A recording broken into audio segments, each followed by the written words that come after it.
Next up, we have Jack Douglas, and Jack is going to give us an update on the work around the Ipmx activity group. So what I'd like to talk about today is the Internet Protocol Media Experience. My name is Jack Douglas. I'm with PacketStorm. There are two chairs for this activity group, Jean Lapierre and myself. We meet every week rather than every fortnight, as Andy had. In your situation, we're meeting every week from 8 to 9 a.m. Pacific time. Our next meeting is going to be on March 9th, which is next Tuesday. What we're working on is a set of technical recommendations to enable the carriage of compressed and uncompressed video and audio and data over IP networks for the Pro AV market. We're also working with the JTNM and AMWA groups. There is a JTNM Pro AV technology roadmap that has been created. There are 3 phases of this. We have tried to, as you can see here, use as many of existing standards as possible, like for security, ISO 5, 2110, AES 67. We want to use freely available codecs, open codecs. We're basing precise timing on 2110 and 2059 PTP.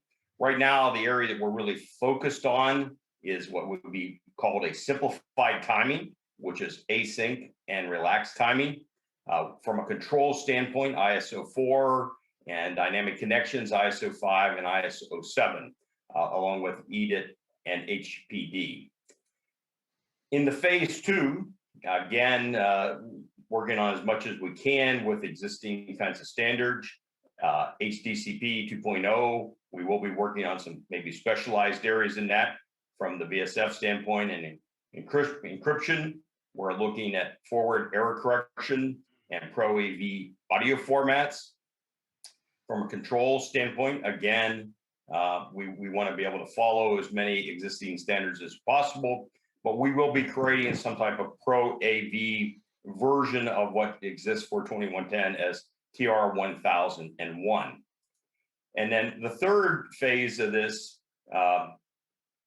will be having the media here, again, with a common, widely available AV, widely implemented in the AV market.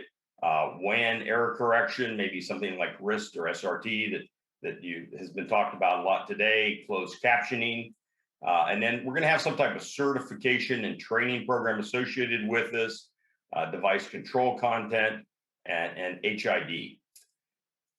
And then there's some additional work that we're working on here, which is the network switch minimum requirements for Ipmx. This document would assist system designers in the selection of switches that would have sufficient resources to successfully deploy an Ipmx network installation. And that's all the slides that I have. Okay, very good. Thank you, Jack. Appreciate it. And no problem. Thank you. If anybody wants to get involved in this, again, they can get in touch with you.